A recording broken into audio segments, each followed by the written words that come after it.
Ação espiritual é a ciência do super-homem, que está para nascer e fundará a nova civilização do terceiro milênio.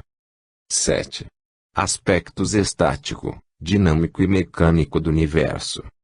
Chegados a este ponto, podemos estabelecer, em suas grandes linhas, os conceitos fundamentais que depois desenvolveremos analiticamente. Não vos digo, observemos os fenômenos e deles deduzamos as consequências e lhes procuremos o princípio, mas vos digo, o quadro do universo é este, observai e vereis que os fenômenos aí se encaixam e ele correspondem, em sua totalidade. O universo é a unidade que abarca tudo que existe. Essa unidade pode ser considerada sob três aspectos: estático, dinâmico e mecânico. Em seu aspecto estático, a unidade toda é considerada abstratamente seccionada em um átomo de seu eterno devenir, para que vossa atenção possa observar particularmente a estrutura, mais que o movimento. Como estrutura, o universo é um organismo, ou seja, um todo, composto de partes, não reunidas ao acaso, mas com ordem e proporção recíproca, mesmo que momentânea e exibicionalmente possa ocorrer o contrário, sempre se correspondem entre si, como é necessário num organismo cujas partes, ao funcionarem, devem coordenar-se num objetivo único.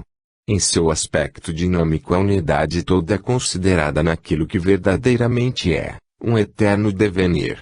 O universo é um movimento contínuo. Movimento significa trajetória, trajetória significa um objetivo a atingir. Na realidade, o aspecto dinâmico se funde com o estático, isolamo-lo apenas para facilitar as observações. O movimento é orgânico, é funcionamento de partes coordenadas. Assim se define o conceito de simples movimento e se completa num vir a ser mais complexo, que já não é só movimento físico, mas transformismo fenomênico. O conceito de trajetória complica-se num mais amplo progresso à meta definida. O aspecto mecânico é apenas o conceito de movimento abstratamente isolado, a fim de poder analisá-lo melhor, colhendo o princípio e definindo a lei, por meio do estudo da trajetória tipo dos movimentos fenomênicos. É o estudo da lei como forma e norma do devenir. Resumindo, o aspecto estático mostra-nos o universo em sua estrutura e forma, o aspecto dinâmico, em seu movimento e vir a ser, o aspecto mecânico, em seu princípio e em sua lei. Mas esses são somente aspectos, pontos de vista diferentes do mesmo fenômeno. Coexistem sempre, em toda parte, e os encontramos conexos.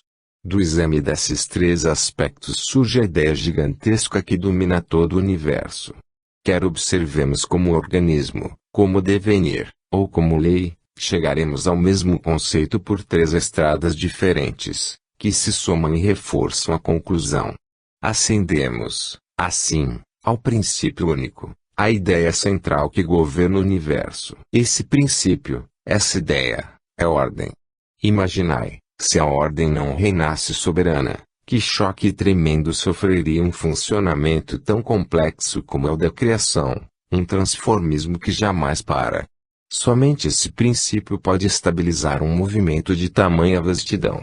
Cada fenômeno, em cada campo, tem uma trajetória própria de desenvolvimento, que não pode mudar, é sua lei, coordenada à lei maior. Tem uma vontade de existir numa forma que o individualize e de mover-se para atingir uma meta exata, razão de sua existência, é lançado com velocidade e massa que inconfundivelmente o distingue entre todos os demais fenômenos.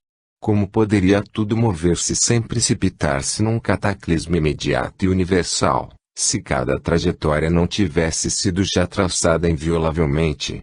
Não podeis deixar de encontrar esse princípio de uma lei soberana, em toda parte e a qualquer momento.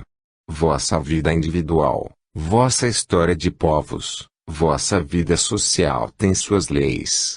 Vossas estatísticas, pelo princípio dos grandes números, colhem-nas e podem dizer-vos quantos nascimentos, mortes ou delitos acontecerão aproximadamente nos anos seguintes. Também o campo moral e espiritual tem suas leis, Embora sua complexidade vos faça perder o rastro, a lei subsiste também nesse campo, matematicamente exata.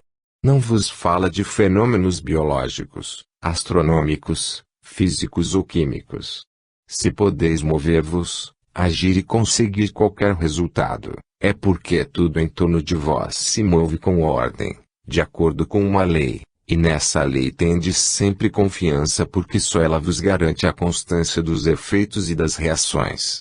Lei não inexorável, não sensível, mas complexa, extraordinariamente complexa em todo o entrelaçamento de suas repercussões, uma lei elástica, adaptável, compensadora, construída com tão vasta amplitude, que abarca em seu âmbito todas as possibilidades. Lei, sempre lei, exata nas consequências de qualquer ato, férrea nas conclusões e sanções, poderosa, imensa, matematicamente precisa em sua manifestação.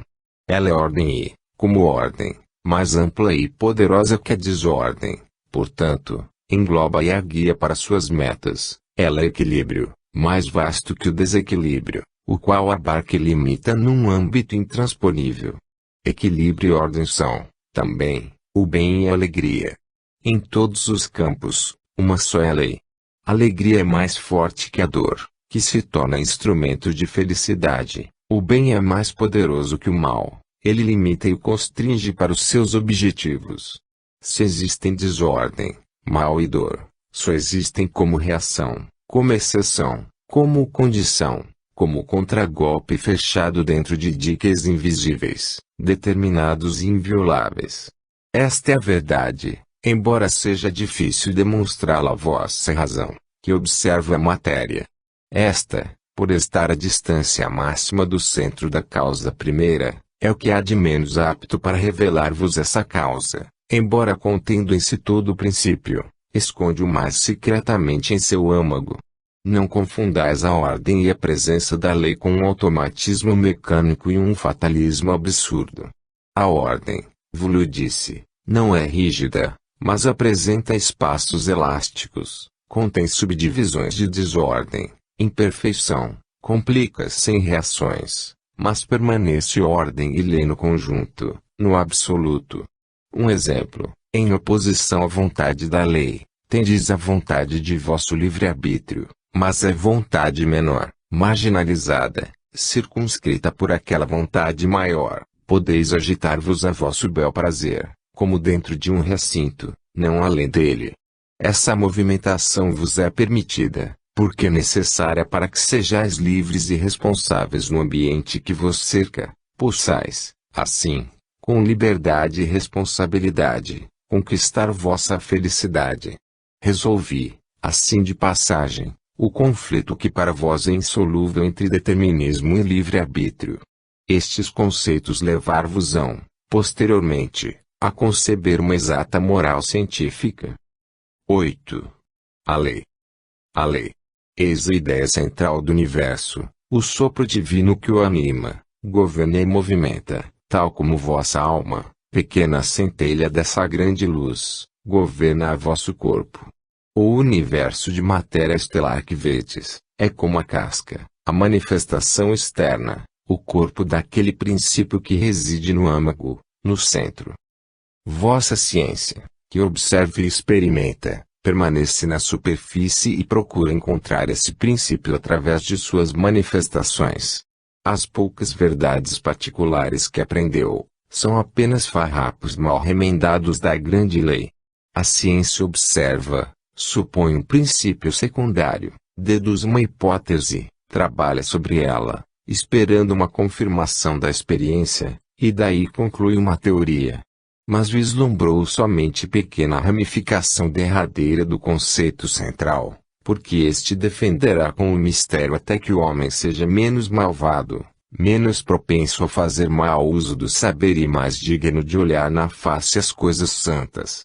Falo-vos de coisas eternas e não vos choque esta linguagem, para vós anticientífica, ela se mantém fora da psicologia que vosso atual momento histórico vos proporciona. Minha ciência não é como a vossa, ciência agnóstica, impotente para concluir, nem é ciência de um dia. Lembrai-vos de que a verdadeira ciência toca e mergulha nos braços do mistério, sagrado, santo e divino. A verdadeira ciência é religião e prece, só pode ser verdadeira se também for fé de apóstolo e heroísmo de mártir. A lei é Deus. Ele é a grande alma que está no centro do universo. Não centro espacial, mas centro de irradiação e de atração. Desse centro, ele irradia e atrai, pois ele é tudo, o princípio e suas manifestações. Eis como ele pode, coisa inconcebível para vós, ser realmente onipresente. É necessário esclarecer este conceito. Chegou o momento de retomar a ideia de que partimos, dos três aspectos do universo, para aprofundá-la. A esses três aspectos correspondem três modos de ser do universo. A estrutura ou forma, o movimento ou vir a ser, o princípio ou lei, podem também denominar-se matéria, energia, espírito. Ou também, movendo-se no sentido inverso, pensamento, vontade, ação. Do primeiro modo de ser, que é espírito, pensamento, princípio ou lei, deriva o segundo, que é energia, vontade, movimento ou vir a ser. E do segundo, o terceiro que é matéria, ação, estrutura ou forma. Esses três modos de ser estão coligados por relações de derivação recíproca. Para tornar mais simples a exposição, reduziremos esses conceitos a símbolos. A ideia pura, o primeiro modo de ser do universo, a que chamaremos espírito, pensamento, lei, que representaremos com a letra alfa. A alfa condensa-se e se materializa, revestindo-se com a forma de vontade, concentrando-se em energia, exteriorizando-se no movimento. Segundo modo de ser que representaremos com a letra beta. Beta, num terceiro tempo, passamos, em virtude de mais profunda materialização ou condensação, ou exteriorização, ao modo de ser que denominamos matéria, ação, forma, isto é, o mundo de vossa realidade exterior, representaremos com a letra gama. Gama. O universo resulta constituído por uma grande onda que, de alfa, o espírito, puro pensamento, a lei que é Deus, caminha para um devenir contínuo, movimento feito de energia e vontade, beta, para atingir seu último termo, gama, a matéria, a forma. Dando ao sinal vai para o sentido de vai para, poderemos dizer, alfa vai para beta vai para gama. O espírito, a alfa, é o princípio, o ponto de partida dessa onda, gama, a matéria, é o ponto de chegada. Mas compreendereis, qualquer movimento, se ampliado constantemente numa só direção, deslocaria todo o universo, em sentido lato, não apenas espacial, com acúmulos de um lado e vazios, de outro, proporcionais e definitivos. Então é necessário, para manter o equilíbrio, que a grande onda de ida seja compensada por outra onda equivalente de volta. Isso é também lógico e se realiza em virtude de uma lei de complementaridade, pela qual cada unidade é metade de outra unidade mais completa. O movimento que existe no universo não é jamais um deslocamento unilateral, efetivo e definitivo, mas é metade de um ciclo que retorna ao ponto de partida, após haver cumprido determinado devenir, uma vibração de ida e volta, completa em sua contraparte inversa e complementar. A esse movimento decêntrico que vimos, a expansão e a exteriorização, alfa vai para beta vai para gama segue-se então um movimento concêntrico inverso, gama vai para beta vai para alfa.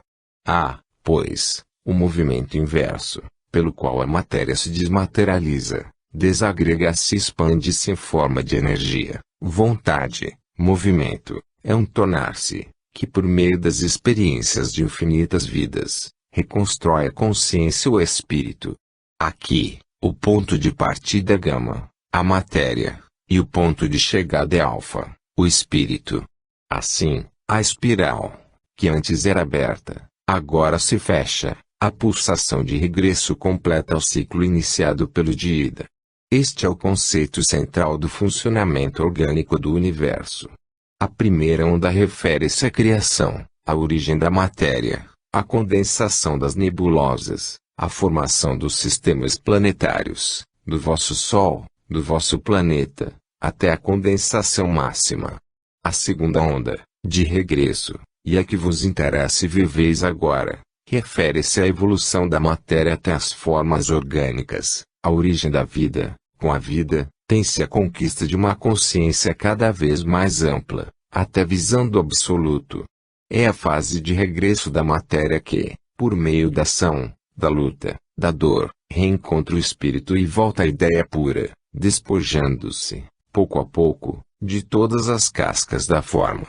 Estas simples indicações já esboçam a solução de muitos problemas científicos, como da constituição da matéria, ou como da possibilidade de, por desagregação, extrair dela, como de imenso reservatório, a energia, que não seria senão a passagem de gama vai para beta. A energia atômica que procurais, existe, e a encontrareis. Estes apontamentos projetam a solução de muitos complexos problemas morais. Diante da grande caminhada que eu seguis está escrita a palavra evolução e a ciência não pôde deixar de vê-la, mas apenas a vislumbrou nas formas orgânicas e não em toda sua imensa vastidão. Vosso ciclo poderia definir-se como um fisiodinamo-psiquismo. A fórmula é gama vai para beta vai para alfa. 9. A grande equação da substância. Os dois movimentos alfa vai para beta vai para gama e gama vai para beta vai para alfa coexistem, portanto, continuamente, no universo, em um contínuo equilíbrio de compensação. Evolução e involução. A condensação das nebulosas e a desagregação atômica são nascimento e morte de uma direção, morte e nascimento em outra. Nada se cria, nada se destrói, mas tudo se transforma. O princípio é igual ao fim. Querendo exprimir essa coexistência, poderemos reunir as fórmulas dos dois movimentos, semiciclos complementares, numa fórmula única que representa o ciclo completo. Nota: figura da fórmula corresponde a um círculo com o seguinte esquema: alfa vai para beta vai para gama vai para beta vai para alfa e, com o símbolo de ômega ao centro do círculo. Fim da nota. Mas definamos, ainda melhor, o conceito orgânico do universo, não mais considerando-o em seu aspecto dinâmico de movimento, mas em seu aspecto estático, no qual, mais que o transformismo dos três termos, ressalta sua equivalência. Em seu aspecto estático, as fórmulas tornam-se uma só fórmula, que denominaremos a grande equação da substância, ou seja, abre parênteses, alfa igual beta igual gama, fecha parênteses igual ômega. A letra ômega, representa o universo, o todo. Este é o conceito mais completo de Deus, ao qual só agora chegamos, a grande alma do universo, centro de radiação e de atração, aquele que é tudo, o princípio e suas manifestações. Eis o novo monismo que sucede ao politeísmo e ao monoteísmo das eras passadas. Chamei aquela fórmula, a grande equação da substância, porque exprime as várias formas que a substância assume, embora sempre permanecendo idêntica a si mesma. Poderemos exprimir melhor o conceito com uma irradiação tríplice. Ômega igual alfa, beta, gama, alfa, beta, gama igual ômega. Dessas expressões ressalta um fato capital. Sendo alfa, beta, gama três modos de ser de ômega, este se encontra em todos os termos, inteiro, completo, perfeito, total, em todos os momentos. Tal é o ômega em qualquer de seus modos de existência, assim o reencontraremos sempre em todo o seu infinito devenir. Assim, a equação da substância sintetiza o conceito da trindade, isto é, da divindade unitrina, que já vos foi revelado sob o véu do mistério, e encontrais nas religiões. A lei, de que falamos, é o pensamento da divindade, seu modo de ser como espírito. O pensamento, concomitantemente vontade de ação, energia que realiza, tornar-se que cria, constitui seu segundo modo de ser, onde a criação se manifesta, nascendo daquilo a que chamais nada. Uma forma de matéria em ação é seu terceiro modo de ser, é a criação que existe, o universo físico que vedes. Três modos de ser distintos e, no entanto, identicamente os mesmos. Assim ômega é o todo, no particular e no conjunto, no átomo e na eternidade, em seu aspecto dinâmico é tornar-se, eterno no tempo, de alfa vai para gama e de gama vai para alfa, sem princípio nem fim, mas o tornar-se volta sobre si mesmo, é imobilidade, em que abre parênteses, alfa igual beta igual gama, fecha parênteses igual ômega. Ele é o relativo e o absoluto, é o finito em que se pulveriza o infinito em que o finito se recompõe, e abstrato e concreto, é dinâmico e estático, é análise e síntese, é tudo. A imensa respiração de ômega, alfa vai para beta vai para gama vai para beta vai para alfa, etc., também poderia representar-se com um triângulo, ou seja, como uma realidade fechada em três aspectos. Nota: figura corresponde a um triângulo equilátero com cada lado representado por alfa, beta e gama e, com o símbolo de ômega ao centro do triângulo. Fim da nota.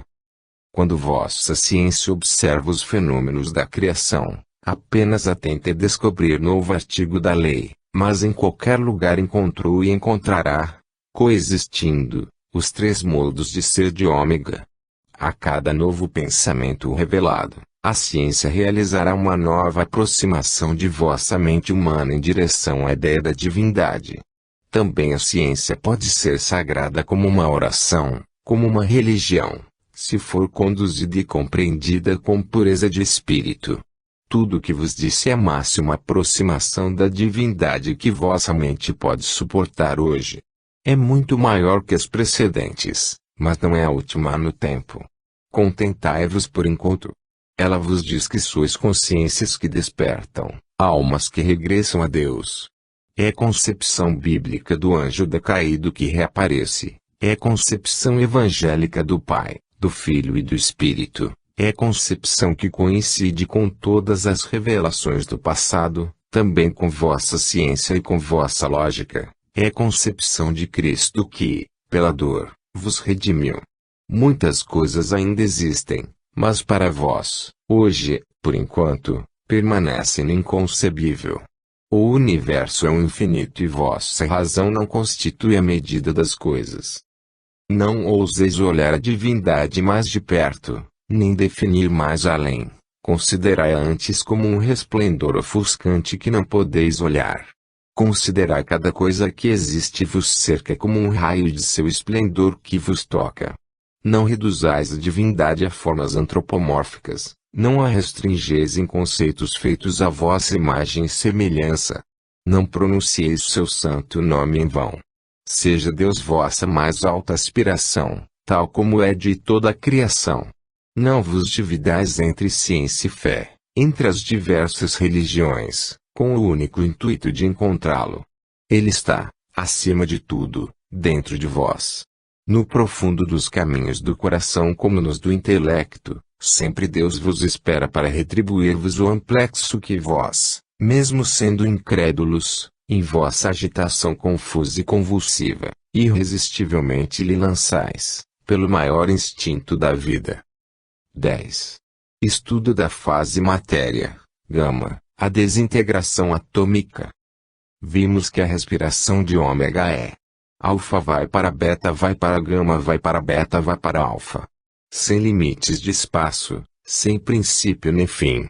Foi essa imensa respiração do universo, cujo princípio enunciamos, que agora observaremos analiticamente, sobretudo em sua pulsação de retorno. Gama vai para beta que vosso mundo está vivendo. Começaremos por gama, a fase matéria, de maior condensação da substância, a fim de atingir a fase beta, energia. Examinaremos posteriormente o período beta vai para alfa, o que mais vos interessa, pois compreende o trajeto de vossas vidas, cujo objetivo e meta é a reconstrução da consciência e a libertação do princípio alfa, o espírito. Para alfa, essa suprema realidade do espírito, quero conduzir-vos, não mais pelos caminhos da fé, mas pelas sendas da ciência. Deus, compreendido como espírito, alfa é o ponto de partida e de chegada do transformismo fenomênico, é a meta do ser.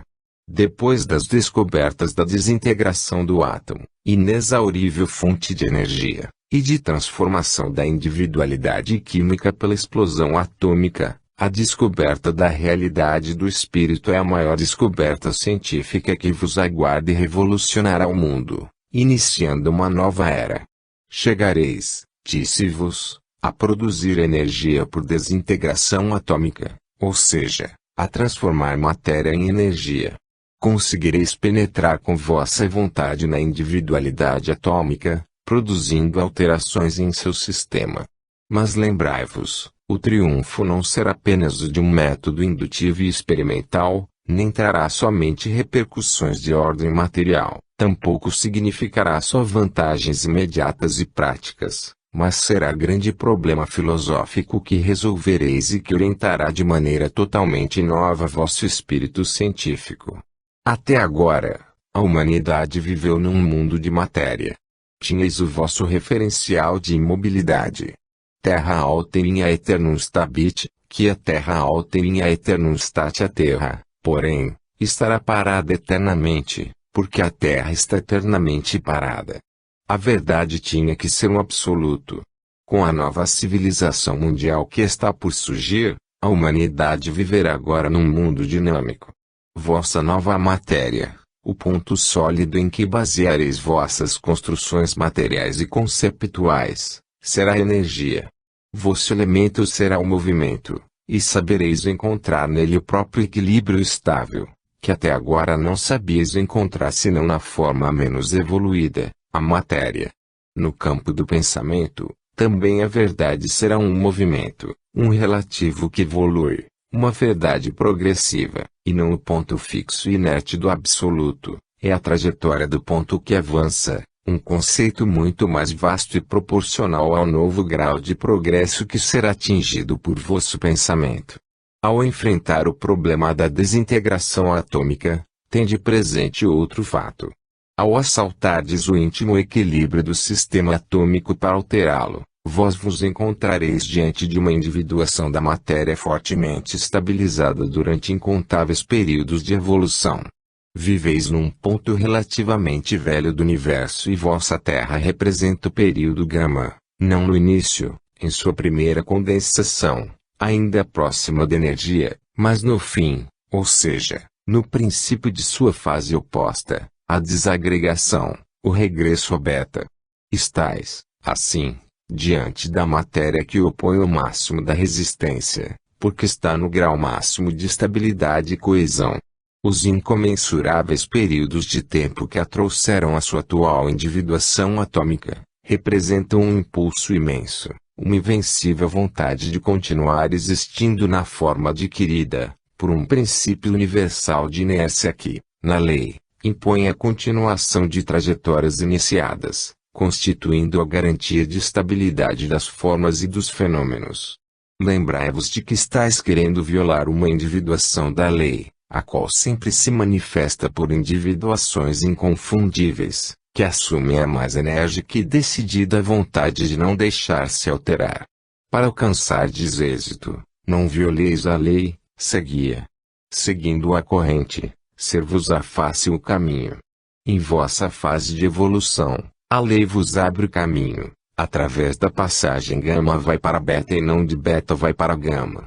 Em outras palavras, o problema da desintegração atômica é solúvel para vós, não nas formas mais longínquas e menos acessíveis da condensação das nebulosas, mas naquelas da desintegração das substâncias radioativas, os raios alfa e os raios beta e todos os fenômenos relativos ao rádio e os corpos radioativos, já os tendes espontaneamente debaixo dos olhos.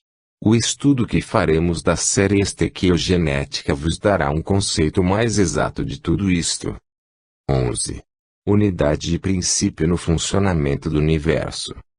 torna-se difícil reduzir a forma linear de vosso pensamento e de vossa palavra, a unidade global do todo que sinto como uma esfera instantaneamente completa, sem sucessividade.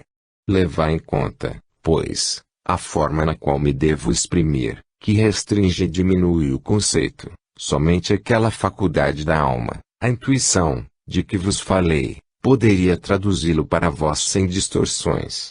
Capacitai-vos de que, embora a minha exposição seja progressiva, o universo contém, a cada instante, cada uma e todas as fases do transformismo. A cada instante ele é todo, completo e perfeito em todos os seus períodos de ida e volta.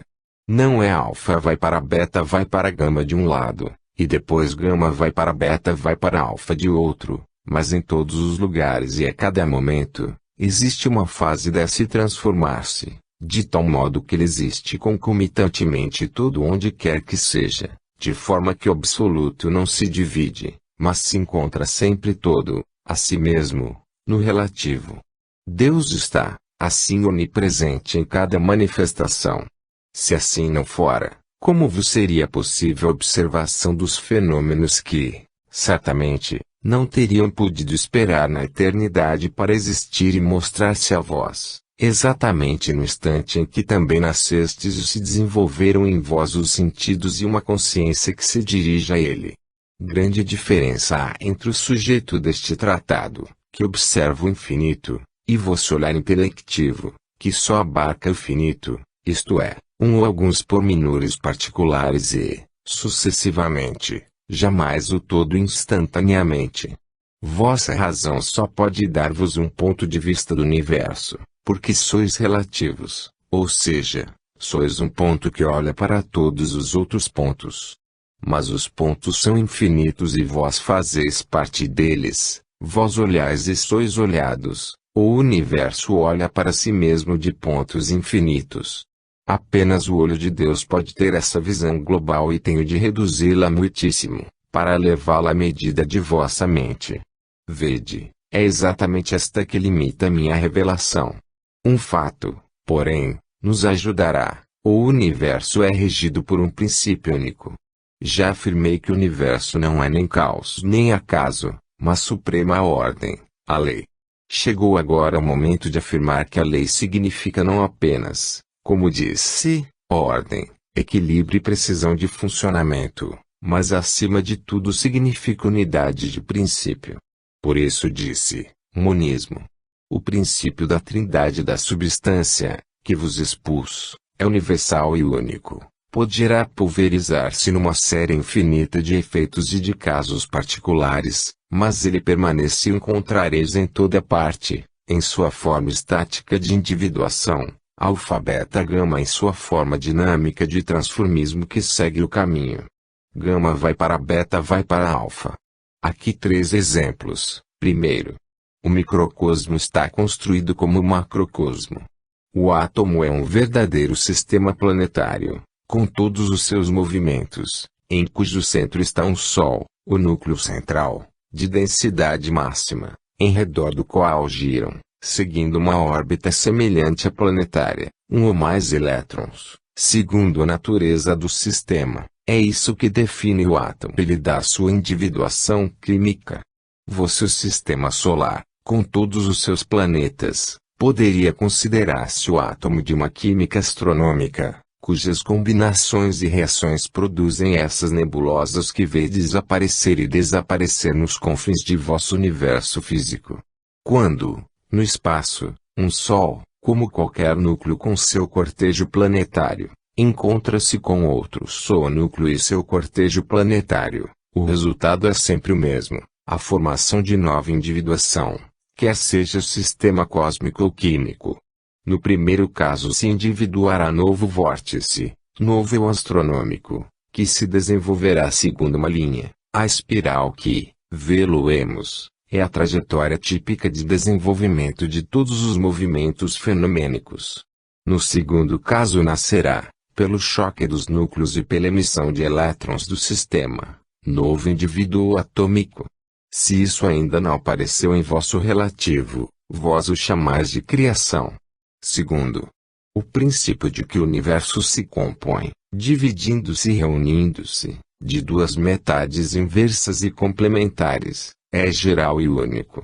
Tudo o que existe tem seu inverso, sem isto, é incompleto. O sinal menos, complementar do sinal mais, próprio da energia elétrica, o encontrais no átomo, composto de um núcleo estático e positivo, e de elétrons, dinâmicos e negativos, e também na divisão sexual animal e em todas as manifestações da personalidade humana. Terceiro, o homem é feito verdadeiramente à imagem e semelhança de Deus, no sentido em que compreende e se constitui, numa unidade, os três momentos alfa, beta, gama. O homem é um corpo, estrutura física, que se apoia numa armação esquelética que pertence ao reino mineral gama, sobre a qual se eleva o metabolismo rápido da vida, a troca, vida vegetativa, ainda não consciência, dinamismo que é beta. O produto último da vida é a consciência, nascida daquele dinamismo e em contínuo desenvolvimento, por meio de um trabalho contínuo e intenso de provas e experiências produzidas por choques, não mais cósmicos ou moleculares, mas psíquicos. Essa unidade de conceito é a mais evidente expressão do monismo do universo e da presença universal da divindade. Na infinita variedade das formas, sempre ressurge o mesmo princípio idêntico, com nomes e em níveis diferentes. Assim, no nível gama temos a gravitação, no nível beta temos o que denominamos simpatia, no nível alfa, amor. Eles constituem a mesma lei de atração, que vincula as coisas e os seres e os sustenta como organismo, numa rede de contínuas relações de trocas, tanto no mundo da matéria quanto no da consciência. 12. Constituição da matéria, unidades múltiplas. Comecemos, pois, por analisar o fenômeno matéria, gama, que tomaremos como ponto de partida, relativo a vós. Observá-lo-emos de um ponto de vista estático, em suas características típicas de determinada individuação da substância e, também, de um ponto de vista dinâmico, como devenir da corrente do transformismo da substância, que vindo da fase gama, regressa à fase beta. Na realidade, os dois aspectos fundem-se. O contínuo frêmito de movimento com o qual a substância vibra, leva a individuar-se diversamente. Este estudo vos mostrará sempre aspectos novos do princípio único, novos artigos da mesma lei.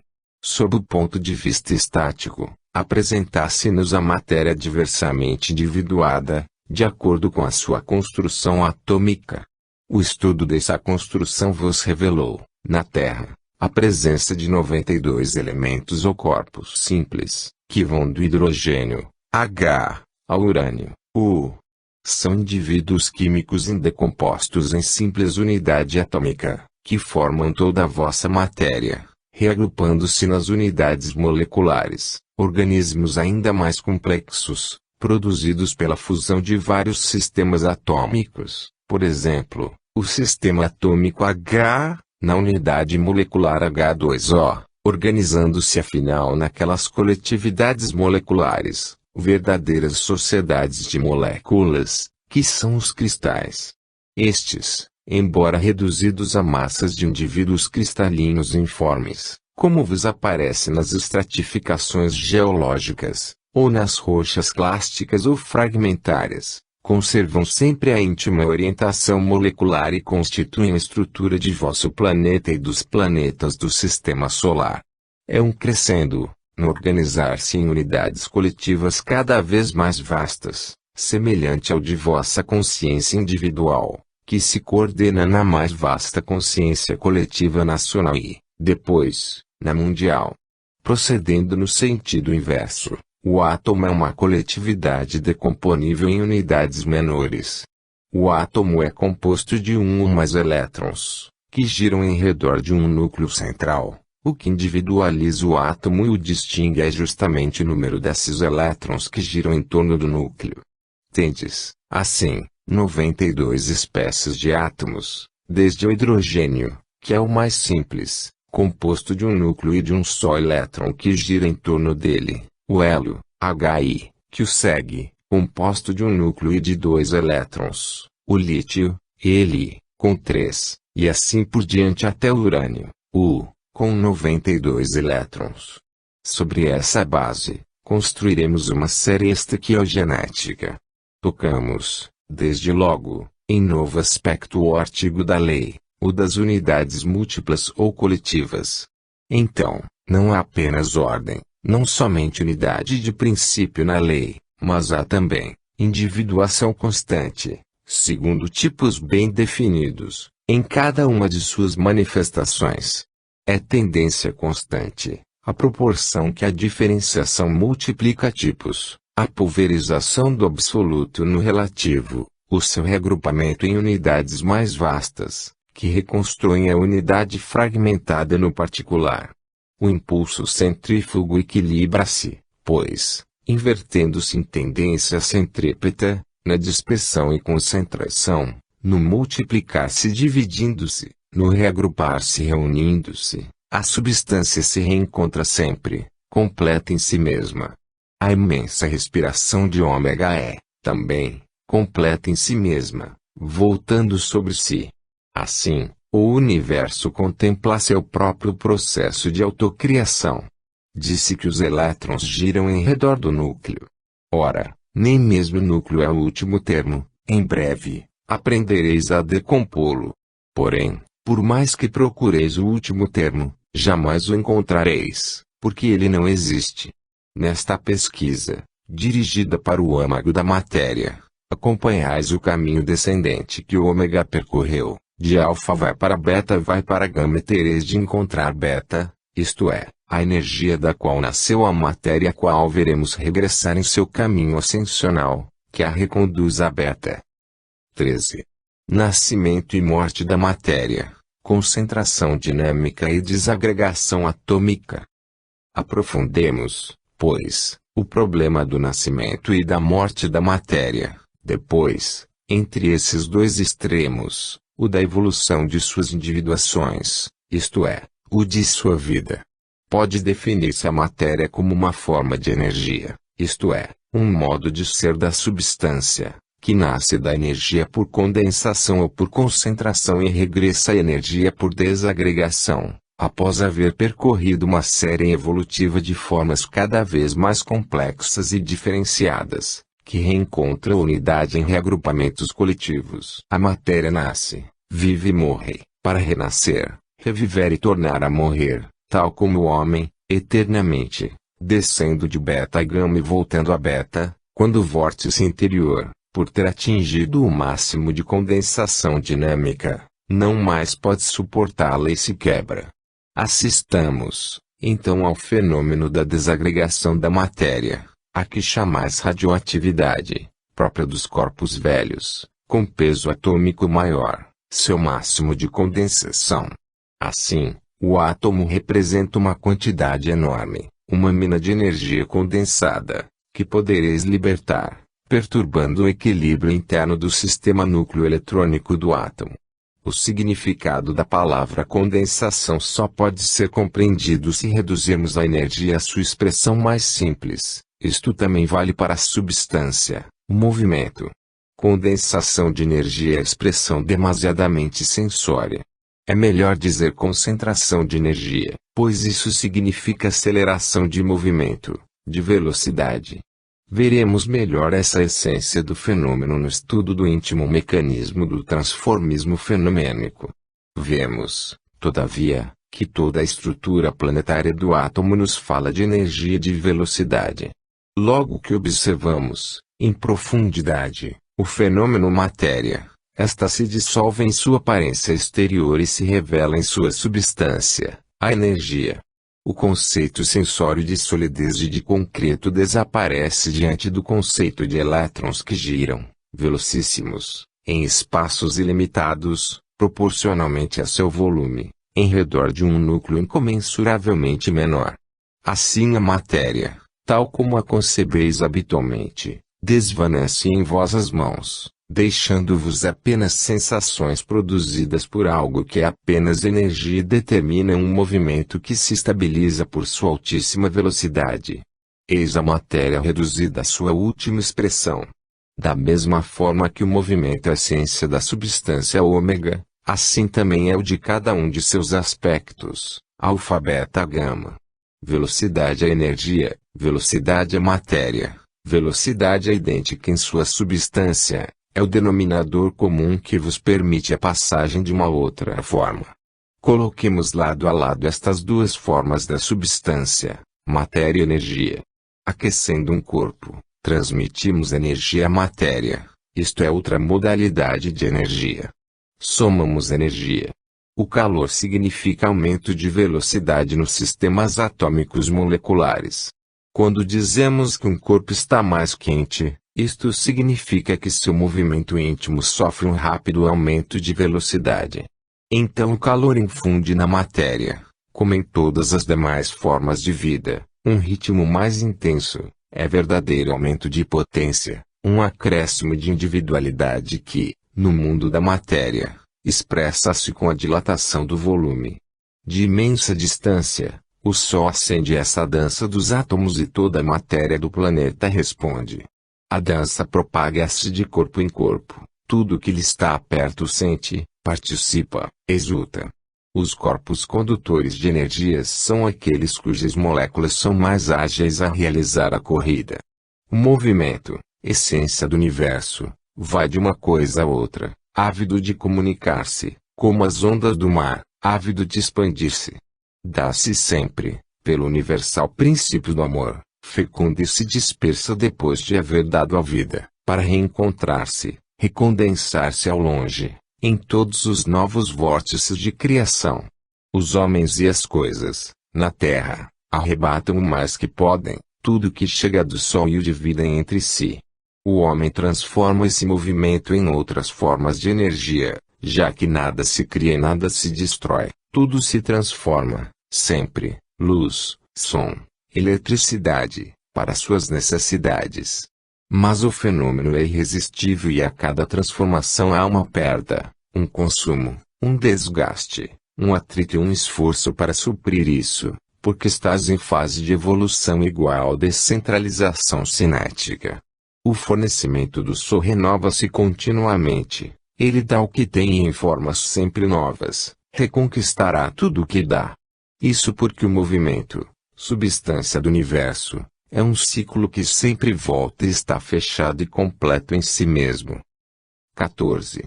Do éter aos corpos radioativos. Assim, muitas nebulosas que vedes aparecer nos espaços sem um precedente visível, nascem por condensação de energia, a qual, após a imensa dispersão e difusão devido à contínua irradiação de seus centros, concentra-se, seguindo correntes, que guiam sua eterna circulação, em determinados pontos do universo. Aí, obedecendo ao impulso que lhe é imposto pela grande lei do equilíbrio, instala-se, acumula-se, retorna e se dobra sobre si mesma, compensando e equilibrando o ciclo inverso, já esgotado, da difusão que a guiará de uma coisa a outra, para animar e mover tudo no universo. De todas as partes deste, as correntes trazem sempre nova energia, o movimento torna-se cada vez mais intenso, o vórtice fecha-se em si mesmo, o turbilhão transforma-se em um verdadeiro núcleo de atração dinâmica. Quando ele não pode suportar mais em seu âmbito todo o ímpeto da energia acumulada, chega a um momento de máxima saturação dinâmica, a um momento crítico em que a velocidade torna-se massa. Estabilize-se nos infinitos sistemas planetários íntimos, do qual nascerá o núcleo, depois o átomo, a molécula, o cristal, o mineral, os amontoados solares, planetários, siderais. Da imensa tempestade nasceu a matéria. Deus criou. Vedes que, em realidade, nenhuma das três formas, alfa, beta, gama, conseguem isolar-se completamente. Trazem em si sempre traços de suas fases precedentes. Assim, vedes que o pensamento apoia-se num suporte nervoso cerebral, e que a matéria em si nos exprime sempre a ideia que a anima. A energia na fase de ida ou na de retorno, é sempre o traço de união entre alfa e gama, reveste todas as formas, Tanto que em vosso baixo mundo, o pensamento só sabe existir com apoio da energia. A energia permeia toda a matéria, agitando em formas infinitas, sobretudo, naquela fundamental, mãe de todas as outras, de energia gravífica ou gravitação universal. O éter, que para vós é mais uma hipótese do que um corpo bem estudado, escapa às vossas classificações, porque quereis reconduzir as formas de matéria que conheceis, enquanto é uma forma de transição entre matéria e energia. O éter, forma de transição entre beta e gama, é, por sua vez, pai do hidrogênio. É o filho das formas dinâmicas puras, calor, luz, eletricidade, gravitação, para a qual regressará a matéria por desagregação e radioatividade. As nebulosas condensam-se da fase éter, através das fases gás, líquido, sólido. Entre os sólidos, existem os corpos de peso atômico máximo, os mais radioativos, os mais velhos, como disse, aqueles que, por desagregação atômica, regressam à fase beta. 15. A evolução da matéria por individualidades químicas, o hidrogênio e as nebulosas. Agora, que observamos o fenômeno do nascimento, vida e morte da matéria, vejamos gama ainda mais de perto, na série das individuações que ela assume em vosso planeta, a fim de definir a gênese sucessiva de suas formas, de algumas até desconhecidas de vós, e que vos indicarei, individuando-as em suas principais características, de modo que possais encontrá-las. Estabelecemos que a fase gama engloba as individuações que vão do hidrogênio ao urânio. Vimos que conheceis 92, elas representam o ciclo que parte de beta por condensação e volta a beta por desagregação. Como ponto de partida, tomemos o hidrogênio, que representaremos, para abreviar, por H como vimos. É o corpo cujo átomo possui o sistema mais simples, com um só elétron. A isso corresponde um peso atômico 1,008. O peso atômico vai crescendo progressivamente, com aumento proporcional do número dos elétrons nos sistemas atômicos dos corpos, até o urânio, que representaremos por U, com peso atômico máximo de 238,2. Correspondente a um sistema atômico de 92 elétrons. H é o tipo fundamental, o protozoário monomolecular da química, assim como o carbono é o protozoário da química orgânica ou da vida. H é o corpo simples, quimicamente indecomposto, tem peso atômico unitário, migra para o polo negativo, eletrólise, está na base da teoria das valências. Por valência, a química define a capacidade dos átomos de um corpo em vincular determinado número de átomos de H, ou a capacidade de se substituírem, nos diferentes compostos, ao mesmo número desses átomos. Em química, o peso atômico é dado pela relação entre o peso de um átomo de determinado corpo e o peso do átomo do hidrogênio que, por ser o menor de todos, foi tomado como unidade de medida, H igual a 1. O peso molecular dos corpos é também dado, em química, em função do peso do átomo de hidrogênio. Que significa essa constante referência ao hidrogênio, como unidade de medida da matéria, esse seu peso atômico mínimo, esse seu inflexível negativismo. Todos esses fatos convergem para o mesmo conceito, de que H é a matéria em sua mais simples expressão. É sua forma primitiva e originária da qual todas as outras se derivaram posteriormente, pouco a pouco, por evolução. A esse mesmo conceito podemos chegar pela observação das nebulosas. Os espaços estelares, já o disse, a cada momento vos oferecem toda a série dos estados sucessivos que a matéria atravessa, desde suas formas mais simples até as mais complexas.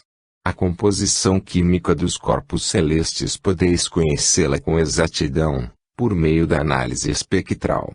O espectroscópio vos diz que as nebulosas e as estrelas que emanam luz branca, isto é, os corpos celestes mais luminosos, mais quentes e mais jovens são compostos de poucos e simples elementos químicos. Seu espectro, mais extenso no ultravioleta, ou seja, mais quente, muitas vezes indica exclusivamente o hidrogênio, sempre elementos de peso atômico baixo. Esses corpos são muito luminosos, de luz branca, incandescentes, desprovidos de condensações sólidas. Aí a matéria se apresenta em suas formas primordiais dinâmicas, ainda próximas de beta, e se encaminha para as formas propriamente físicas, que a caracterizam em sua fase de gama. Ao contrário, as estrelas mais avançadas em idade apresentam emanações dinâmicas mais fracas, são vermelhas ou amarelas, como o vosso Sol, menos quentes, menos luminosas, menos jovens, compostas de elementos químicos mais complexos, de maior peso atômico. Então, se a análise espectral dos corpos celestes vos indica que luz e calor, dado pelo comprimento do ultravioleta, estão em razão inversa dos pesos atômicos e da complexidade dos elementos químicos componentes, em outras palavras, se os estados dinâmicos estão em razão inversa do peso atômico, medida do estado físico, isto significa inversão de estados dinâmicos em estados físicos, ou seja, a matéria é inversão da energia e vice-versa. Essa inversão é passagem do indistinto ao distinto, do simples ao complexo. Em outras palavras, estás diante de uma verdadeira e própria evolução. Esse aumentar progressivo do peso atômico, paralelamente ao desaparecimento das fórmulas dinâmicas e à formação das espécies químicas e a sua diferenciação, corresponde ao conceito de condensação, de substância a movimento, de massa a velocidade, que já expusemos.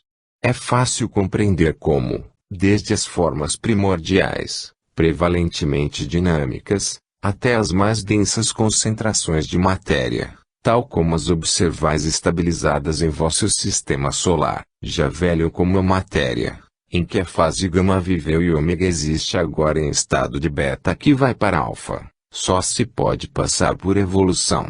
O movimento dessa evolução vos aparece fixado em formas bem definidas.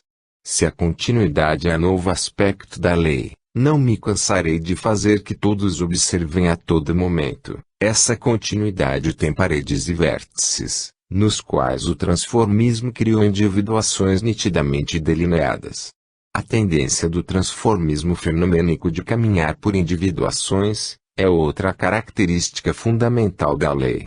Por isso, os corpos químicos têm, cada um deles, sua própria individualidade, rigorosamente definida. Um artigo da lei diz: na constituição de um corpo químico bem definido, os componentes entram sempre em relação bem determinada e constante.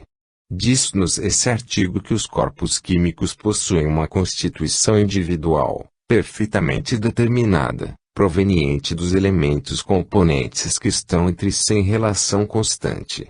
A isto se poderia denominar a lei das espécies químicas.